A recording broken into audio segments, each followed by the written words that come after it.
Bueno, bienvenidos todos en esta celebración de Halloween a este especial de En las Medias del Dragón, un espacio y un formato que hemos diseñado para conocer la realidad de los emprendedores, lo que viven en el día a día de hacer empresa y para que nosotros en Finactiva entendamos realmente cuáles son los dolores que estamos resolviendo de los empresarios y los emprendedores colombianos. Hoy tenemos dos invitados súper especiales. Nos acompaña Ricardo Restrepo, CEO y fundador de Urbania Café. Yo confieso que soy una fan de Urbania. Y también nos acompaña Pedro Pablo Jaramillo, cofundador de B2Chat y además emprende en otra serie de ideas de negocio que nos encantaría pues que hoy además profundizáramos un poquito sobre ese tema. Y para empezar este día, como hablando de los sustos, aprovechando que estamos en Halloween y que a la hora de emprender realmente pues uno tiene que dar como un salto al vacío y todo emprendedor al momento de empezar pues se enfrenta como a unos miedos, pero cada uno unos miedos diferentes dependiendo de la realidad que vive y de sus circunstancias. Yo quisiera que hoy nos contaran cuáles fueron esos miedos que ustedes tuvieron como que superar en ese primer momento a la hora de decidir hacer empresa. Bueno, yo creo que yo me lancé pues yo renuncié a mi trabajo, yo trabajaba en el mundo corporativo, renuncié a mi trabajo relativamente tranquilo, yo no tuve miedo, pero a los 15 días me enteré que mi esposa estaba embarazada y ahí tuve miedo. Entonces acabo de renunciar, embarazada y fue madre. Y ahí entran los miedos de, pues ya no tengo un sueldo, ¿cuándo voy a volver a tener un sueldo?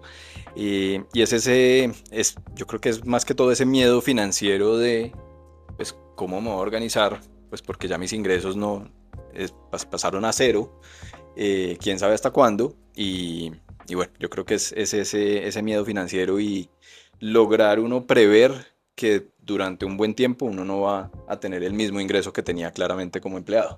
¿Qué tan cierto es eso que cada hijo viene con un pan bajo el brazo? ¿Te funcionó o no cambió la realidad de esos meses duros? Pues no se ha muerto de hambre, pero pues no, tampoco. No, claramente no.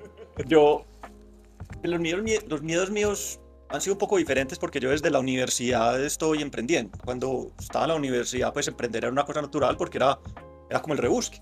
Y el rebusque iba evolucionando hasta que, bueno, y creemos una empresa pues para poder facturar y eso iba evolucionando y de un momento a otro ya teníamos una empresa.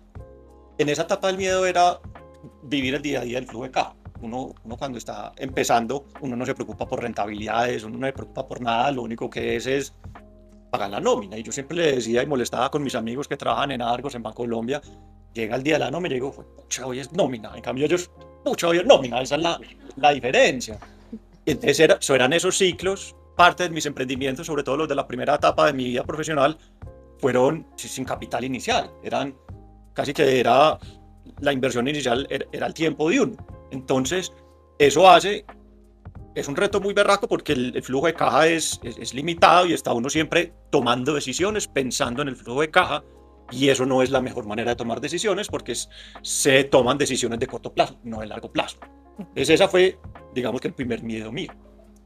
En esta etapa de mi vida que sigo emprendiendo, es un poquito como cuidar la estabilidad familiar, porque en la primera etapa mía era pues uno solo, podía uno ganar menos, podía uno gastar menos, pero llega un momento donde ya están los hijos, está el colegio, está todas esas cosas, que ya uno sí tiene que cuidar eso a título personal.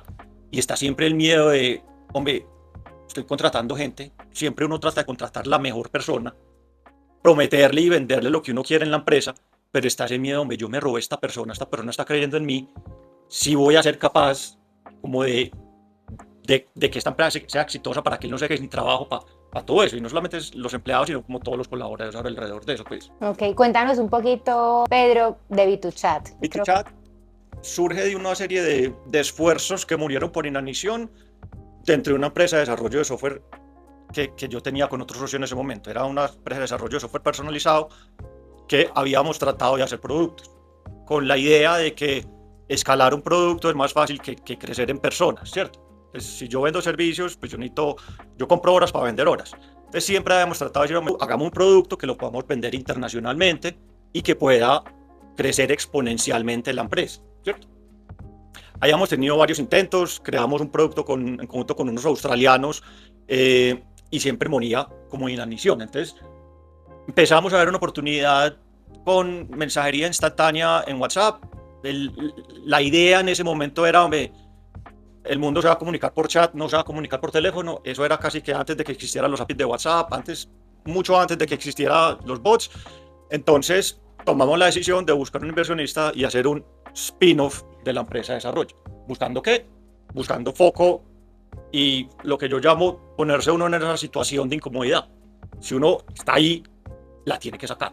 Venga, tomamos la decisión, conseguimos unos inversionistas que confiaran en nosotros, vamos a crear un producto, vamos a vender en Latinoamérica y vamos a casi que a crear una categoría nueva, porque en ese momento no existía un producto similar a B2Chat. B2Chat es un sistema de atención de canales de mensajería instantánea corporativo, un chat center de WhatsApp. Entonces, así nació. Y miedos, pues ahorita que dijiste, nosotros empezamos con una API de WhatsApp no oficial. Entonces era medio, yo le decía Zona Gris, pero era más pirata que un berraco. Eso se caía. Entonces, ahí el cliente de nosotros teníamos Nutresa en ese momento y uno le decía, hombre, te pueden bañar las líneas. Entonces era siempre, al principio siempre era casi que pelee para que funcione, pero logramos después que se volviera oficial. Hoy ya somos partners de Meta, pero esos primeros, digamos que momentos de creación de empresa muchas veces es, hombre, créale y fuerza bruta y vamos a sacarla. Ricardo, cuéntanos un poquito qué hace diferente a Urbania con un café que es un commodity para que logren sobresalir y ser tan diferenciados en el mercado y que tengan hoy como unos consumidores tan fidelizados con tu producto. Bueno, a ver, Urbania lo primero es que lo que buscamos es descomoditizar el café. ¿Cómo lo hacemos? Lo primero es que no trabajamos con cafés comerciales, sino cafés especiales, son cafés de mucha más alta calidad. Y nosotros desde que nacimos como una empresa con propósito. Y ese propósito es generar, digamos que, algún impacto a nivel social y ambiental en el campo colombiano. Todo el impacto que nosotros generamos es a través de la proveeduría, a través de los proveedores de café, e impactamos por política de la empresa. Solo compramos café que tenga impacto en 3 ejes. El primero es reducción de desigualdades, entonces ahí trabajamos con víctimas de conflicto armado, sustitución de cultivos ilícitos, trabajamos con firmantes de paz, trabajamos indígenas, madres cabeza de familia y relevo generacional. Tenemos un segundo eje que es producción y consumo responsable, donde trabajamos puros cafés orgánicos, agroecológicos, regenerativos, bajo sombra o con ahorro de agua. Y un tercer eje, que es el eje de vida de ecosistemas terrestres. Ahí trabajamos reforestación y protección de 2 especies sombrillas, que son los jaguares y los osos de anteojos. Entonces, pues, de primerazo, digamos que nos diferencia la calidad. Y segundo, el impacto que hay detrás de cada café. Lo que buscamos es que en cada taza de café que cualquiera se tome de Urbania, ya sea en Colombia, en nuestras tiendas o en el mundo, porque también exportamos, tenga un impacto a nivel social y ambiental. Bueno, Finactiva es una empresa B y con orgullo digo que Urbania también es una empresa B. Fueron un aliado de Finactiva cuando la reina máxima de Países Bajos estuvo visitándonos para conocer el impacto con todos los emprendedores que apoyamos en todo lo que tiene que ver con el agro. Y tuvimos la oportunidad de tenerlos allá con un stand de café y que la reina pudiera probar ese café y llevarse esa experiencia tan maravillosa. Bueno, ya hablamos de los miedos. Hubo algo que en los dos coincidían, y es que cuando uno está formando familia y está formando empresa, la estabilidad se convierte en algo pues que realmente es asustador, porque uno tiene un futuro, digamos, que tiene que cuidar de esas personas que tiene a cargo. En su experiencia ya emprendiendo y ahora ya emprendedores un poco más expertos en el mundo del emprendimiento, ¿qué recomendaciones le darían a todos esos que están empezando a emprender? Definitivamente se puede. Lo que pasa es que pues, yo creo que lo decías ahorita, y es uno se mete y uno la tiene que sacar como sea. Entonces, yo no sé si yo hubiera emprendido de la forma que emprendí si hubiera estado embarazada de mi esposa un mes antes. Probablemente no. Pues yo ahí yo ya estaba metido y pues ya sí o sí la saco, pues como sea la saco.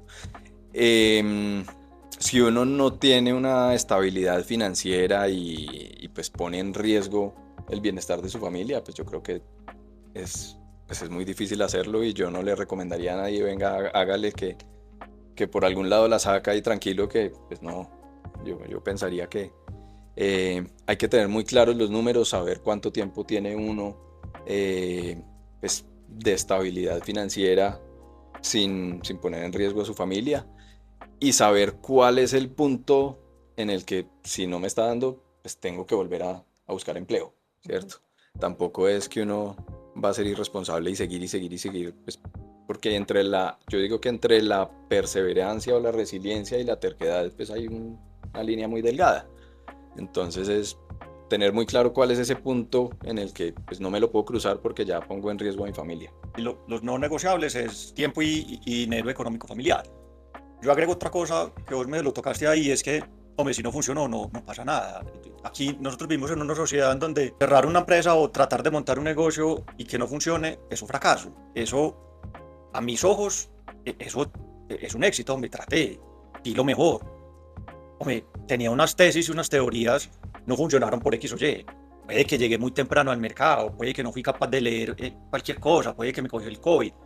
Pero eso debería ser casi que aplaudido. Fue, pucha, este tipo trató, no lo logró, venga a ver cómo vuelve a tratar. Pero aquí el que se quiebra es socialmente rechazado en cierta medida. Entonces, si van a emprender, háganle, que si no funcionó, perfecto. Desde que tengan esos no negociables claros. Y el no negociable, pues, no meterse en un hueco lleno de deudas y seguir escarbando hasta que las deudas se monten y se monten y se monten, porque eso, ¿qué va a pasar? Se va a acabar la familia ahí. Hay que aprender a manejar esa dedicación que necesita el negocio con uno. Hay momentos difíciles, he emprendido en muchos momentos de mi vida. El más difícil es con un hijo recién nacido. Eso sí, pues no se lo deseo a nadie, porque es esa lavadora o máquina que está uno en ese torbellino de la familia, del hijo recién nacido y fuera de eso uno tratando de sacar un negocio adelante y uno tiene que estar conectado mentalmente con la energía ahí. Entonces es muy difícil, pero no. Cuando uno pasa eso es supremamente agradable y no hay nada mejor que uno emprender para uno, pues. A mí me apasiona inmensamente. Y de eso quiero que hablemos, de esa otra parte, de esa otra cara. Y hoy tenemos la fortuna de tener dos emprendedores de dos mundos completamente diferentes y quisiera conocer un poquito qué los apasiona, qué es eso que ustedes dicen, me lo disfruto impresionante en el día a día de mi empresa. Para mí es muy fácil, a mí me gusta crear, a mí me gusta como ser un builder, pues como dicen los gringos. Entonces, como yo soy, la mayoría de mis emprendimientos son tecnología. Me gusta crear productos y me gusta sentarme a soñar cómo va a comer el mundo con mis productos. Entonces, a mí eso es la pasión. A mí me gusta crear equipos también. Me gusta sentarme con los desarrolladores a ver, venga, ¿cómo vamos a hacer? Venías esto por acá. En este momento es una época que es totalmente aparte para mí porque la inteligencia artificial está desbloqueando una cantidad de capacidades para la creación de productos que antes no lo tenía. Entonces, a mí eso es lo que me apasiona. Y a ti, Ricardo. A mí lo que me apasiona es, pues hay dos cosas. Uno, el sentir que estoy emprendiendo con un propósito. Y lo otro es en el día a día, a mí me apasiona mucho las conversaciones con las diferentes áreas. Yo soy muy malo en todo. Yo sé un poquito de cada una. Yo no soy experto en nada. Y digamos que eso es lo que me gusta. A mí no me gustaría ni ser el financiero, ni el contable, nada de eso. A mí me gusta es poder estar con todas las áreas y pensar estratégicamente y que otros ejecuten, porque yo para ejecutar sí soy perverso. Entonces uno tiene que saber bien para qué es bueno y para qué no. Y a mí lo que me gusta no es salir a ejecutar, sino sentarme con cada uno y que ellos salgan y ejecuten. Entonces, ¿cómo formo un equipo que tenga también esas fortalezas que yo no tengo? Entonces, un equipo que las fortalezas las tenga donde yo tengo las oportunidades y trabajar con cada uno de ellos. A mí me encanta formar gente y estar pues constantemente trabajando con ellos y pues hay muchas cosas en las que yo les puedo enseñar, muchas en las que ellos me pueden enseñar y que vayamos construyendo juntos. Eso que dices me parece súper importante porque finalmente pues un emprendedor tiene que saber de todo. Porque finalmente, pues, yo puedo ser muy bueno en tecnología, pero igual tengo que pagar impuestos, igual tengo que pagar la nómina. Tiene que entender de eso. Exacto. Exacto. No saberlo hacer, pero sí tiene que entender. Sí. Te tienes que entrar con el contador a cuestionarlo para que las cosas funcionen. De acuerdo. Y ahora tú decías algo y te devuelvo la pregunta que tú mismo hiciste, ¿cómo crear un equipo que realmente nos complemente? ¿Cómo has hecho tú para construir ese equipo que hoy dices, ok, me apoyo en ellos, aprendo de ellos y los guío y los oriento? Yo creo que clave es ese proceso de selección y entender pues, que tengan esas fortalezas que uno está buscando en cada una de las áreas. Pero más importante que eso es ir como logrando tener como una cohesión como equipo y tener una cercanía pues para que podamos crecer juntos. Nosotros pues somos una empresa de 10 años. Hoy somos dos empresas, una que tiene todas las tiendas, ahí están la mayoría de empleados, pero digamos que en la principal somos solo 8. Y los 8 empleados, el promedio de tiempo en la empresa es 7 años. Entonces, es gente que lleva mucho tiempo en la compañía, gente supremamente pues, comprometida y yo creo que eso ha sido clave, lograr que esos empleados que están ahí no solo tengan las fortalezas que necesitamos, sino que además sus propósitos de vida se alineen con el propósito de la empresa y eso hace que ellos pues estén mucho más comprometidos y pues podamos tener esa retención que en un sector como el nuestro pues no existe realmente. Y con ese talento de tecnología, ¿qué recomendaciones le das, digamos, a los emprendedores para poder administrar de buena manera todo este talento, sobre todo cuando hay empresas donde está, digamos, la gente de la parte operativa tradicional y está además este talento de tecnología que tiene otros requerimientos y otras necesidades? A ver, yo creo que yo comparto mucho de lo mismo. Yo le agregaría algo que creo que vos tenés y es empatía. O sea, cuando uno está creando y uno es el jefe y uno es el líder, uno tiene que tener empatía. Y en la medida que uno tenga empatía, los equipos empiezan a tener cohesión. Y eso es fundamental. Y es fundamental para la retención, para la felicidad de la gente, para que el trabajo sea más eficiente. Entonces, vuelvo a lo mismo. Uno como emprendedor tiene que volver muy buen creador de equipos y tiene que aprender a juzgar muy bien la calidad de las personas, ¿no? Y con los años uno se viene a dar cuenta que de pronto uno no necesita el rockstar que sea el mejor en todo, sino que uno necesita la persona que de verdad tenga la actitud para trabajar, porque uno puede trabajar con actitud, pero si una persona es muy buena y no tiene actitud, hombre, de pronto que se vaya para donde la competencia. Es como después de tanto tiempo de contratar gente. Y también he tenido la fortuna de tener una retención muy alta pues, en un mundo hipercompetitivo como la tecnología. Si hay ese propósito y esa visión compartida, el tema económico no es tan importante. Pues llega un punto donde no es tan importante. Ok, de acuerdo 100%. Un tema que también me parece súper importante y es que pues, la gente por lo general ve el éxito de los emprendedores, pero poco conoce de todo eso que hay detrás, esos sacrificios, esas renuncias. ¿Cuál ha sido esa renuncia grande que ustedes han hecho y dicen, me costó mucho en este momento, pero valió la pena esa renuncia porque hoy ha significado esto en lo que he construido? Me costó mucho, pues literalmente me costó mucho la pandemia. O sea, a nivel personal, pues a la empresa mucho. A nivel personal también, yo me quedé sin sueldo 2 años. ¿Lograste conservar los empleados? No despedimos a nadie. ¿Te tocó, pues, todo el mundo le tocó ayudarse, pues? Sí. Entonces ahí lo que decíamos fue, pucha, una empresa con propósito, ese propósito social, pues no podemos salir a despedir a todo el mundo. Claro.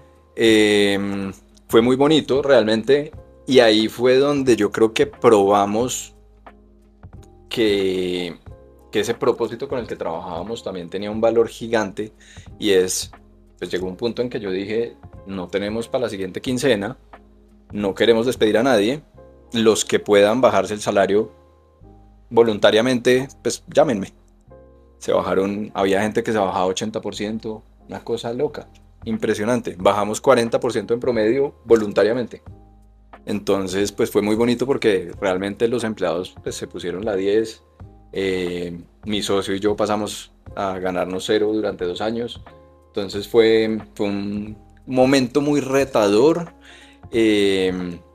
pero también para nosotros fue muy bonito entender que, pues, pucha, cuando uno tiene un propósito más allá del económico, pues las empresas sí se vuelven mucho más resilientes y después de la pandemia pues salimos muchísimo más fuertes de lo que éramos antes. Eso te iba a preguntar, o sea, ¿cómo ha sido el cambio de Urbania antes de la pandemia y después de la pandemia? Porque yo los veo hoy muy posicionados en el mercado. Sí, prepandemia teníamos 2 tiendas, hoy tenemos 13.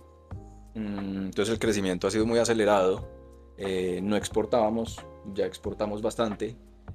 No teníamos un canal digital, pues ahí tocó montar un canal digital y hoy sigue siendo un buen canal.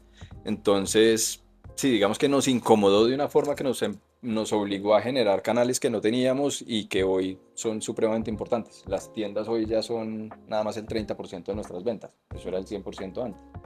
Entonces, pues es muy valioso. Y además que no es el 30 porque no crecieron, sino pues pasamos de 2 a 13 y es el 30. Claro. Entonces el crecimiento de todo lo otro fue impresionante después de pandemia. Años muy difíciles porque nos tuvimos que endeudar mucho para sobrevivir. Entonces hoy yo sigo con deuda, pagando algunas deudas que tuve que tomar en pandemia. ¿Deuda personal o de empresa? Las dos. Por eso.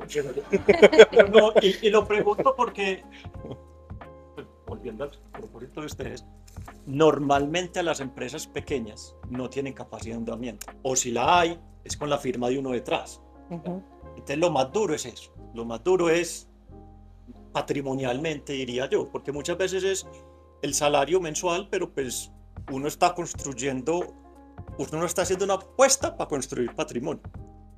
Y es una apuesta. Diferente del que trabaja en Bancolombia, que va construyendo patrimonio todos los meses, ¿cierto? Pero pues es una apuesta que si funciona, funciona muy bien. ¿Y tu sacrificio es cuál? ¿Poner la firma para el codeudor de la deuda o hay otro sacrificio así que digas, no, wow, primero el salario es un sacrificio, sí. ¿cierto? Afortunadamente yo no he tenido, mentiras que sí.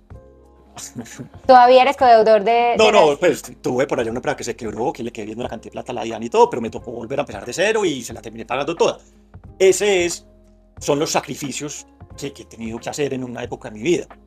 Afortunadamente lo hice cuando estaba soltero y no pasaba nada, pues, y podía volver a empezar, que yo creo que eso es otra cosa. Uno no le tiene que tener miedo a qué pasa mañana. Hombre, si no funcionó, no se la rebusca. Y algo soluciona, y algo sale. O sea, a mí me apasiona como esa incertidumbre de, pues, ¿qué va a pasar en el futuro? Buenísimo, vamos a ver qué pasa y vamos a tratar de buscarla y hacer que funcione para uno. No, y te preguntaba lo de la firma porque finalmente, pues es bueno entender también cuando uno aprueba un crédito y dice firma de socios, pues pucha, o sea, todo lo que hay detrás de eso. No, o es sea, un problema. Finalmente estoy construyendo esta empresa, pero además la estoy respaldando con mi firma y tengo una familia detrás. Y todo eso que mencionabas ahora me encantó porque como un propósito compartido ayuda a que tanto los aliados financieros como el equipo y el líder pues puedan construir una empresa que en cualquier momento de dificultad, pues es que 2 años después la realidad de una empresa puede ser completamente diferente. En la dificultad es cuando uno realmente pone a prueba esa sostenibilidad y ese valor agregado realmente que uno puede ofrecer a la sociedad. Y lo de la firma no es, pues uno cree que no va a haber ningún problema y todo esto, pero firmar como deudor va también como ocupando la capacidad de endeudamiento de uno. Pues a mí llegó un momento en que yo no tenía deudas, fui a pedir un crédito en el banco y me lo negaron. Ah, no, es que usted está como codeudor de no sé cuánta plata, entonces no le pueden prestar. Y usted no puede... me prestaban porque era codeudor de la empresa. Y usted puede ser un codeudor de 100 y una deuda de 100, pero tiene que responder por los 100. Sí, claro. Entonces, eso es difícil. El crédito en una empresa pequeña es muy difícil. Cosas tan sencillas como las tarjetas de crédito. A mi Bancolombia no le da una tarjeta de crédito. Y yo no entiendo por qué. Entonces eso se vuelve un problema. Créditos también con estos bancos grandes es difícil y ahí es donde ustedes entran a hacer que todo sea mucho más fácil, pues, y a veces lo necesita uno, pues, porque una empresa se quiebra es por flujo de caja. Muchas veces las empresas se quiebran es por flujo de caja, no porque el negocio sea bueno o malo. Ahora quisiera que habláramos de algo y es, con todas estas dificultades que tenemos, digamos, los emprendedores para sacar adelante nuestra empresa, hacer ese soporte para todos nuestros equipos. No, pues eso es difícil. Es difícil siempre, o sea, hay como momentos donde en última le toca a uno porque uno es el líder, pero uno sí tiene que tratar como momentos de desconexión porque si no se va quemando. Pues, en el caso mío es el deporte, pues yo salgo y en el deporte y me reinicio. Eh, y hablar con la gente. Yo creo que es increíble el beneficio de uno hablar con los empleados. Y yo al principio era muy reacio, hombre, no, estamos apretados de plata y entonces uno trataba como que los empleados no se dieran cuenta. Hombre, eso pasa, vení, hombre, sí, güey, pucha, este cliente no nos ha pagado, no estamos consiguiendo clientes. Y si uno es capaz como de abrirse, los mismos empleados, pues ellos son parte de la solución. Sí, yo creo mucho en eso. Por ejemplo, pues se habla mucho de la soledad del emprendedor o de la soledad del líder. Yo padecí eso durante, no sé, los primeros 4 o 5 años del emprendimiento y es muy duro como uno tratar de, pues, no mostrar el miedo o lo que sea que esté pasando al resto de empleados para tratar de mantenerlos tranquilos. Y lo que me he dado cuenta es que en la vulnerabilidad hay un poder muy grande. Y no solo en la vulnerabilidad como persona, de yo decir, hoy estoy aburrido, ténganme paciencia, eso también se vale. Yo le digo a mi equipo siempre, como estoy teniendo un mal día, ustedes también díganlo cuando tienen un mal día y pues todos somos un equipo, pero también, hey, estamos viviendo un mal momento, no nos ha pagado tal cliente, no tenemos plata y hacer, pues yo creo que el poder de las palabras es muy grande y desahogarse es muy importante. Ahora, aparte de eso, yo tengo rituales, tengo 1000 rituales. El ejercicio es clave, yo no puedo pasar 2 días sin hacer ejercicio. Em, lo otro es meditación, yo medito todos los días sí o sí, por la mañana y por la noche. Mm, en pandemia empecé con un tema de cuencos tibetanos para la meditación y terminé haciendo cuencos y ahora en una vida paralela por las noches hago cuencos, pues a grupos. Y eso para mí ha sido clave. Bueno, muchas gracias por compartir su experiencia, digamos, con emprendedores con nosotros, por realmente hoy quitarse los zapatos y contarnos en medias la realidad de un emprendedor. Gracias por compartirnos esos retos, esos miedos, pero también esos éxitos. Felicitaciones por todo lo que han logrado con sus compañías y gracias por venir y contarnos la historia de Urbania y de Bituchat. Un aplauso para nuestros